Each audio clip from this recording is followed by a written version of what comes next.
తెలంగాణ రాష్ట్ర ప్రభుత్వం ప్రతిష్టాత్మకంగా చేపట్టిన ప్రజాపాలన ద్వారా దరఖాస్తుల స్వీకరణ కార్యక్రమం ఇవాళతో ముగిసింది. జిల్లాలోని ఝరేత మండలంలో జామిని గ్రామంలో రాష్ట్ర మంత్రి వర్యులు ధనసరి సీతక్క లాంఛనంగా ఈ దరఖాస్తుల స్వీకరణ కార్యక్రమాన్ని ప్రారంభించారు.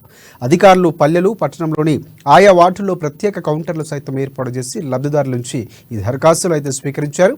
ఎక్కడ కూడా ఎలాంటి ఇబ్బందులు తలెత్తకుండా కలెక్టర్ రాహుల్ రాజు ఆదేశాల మేరకు అధికారులు ఏర్పాట్లు చేసి ఈ ప్రక్రియ సజావుగా సాగేలా చర్యలు తీసుకున్నారు.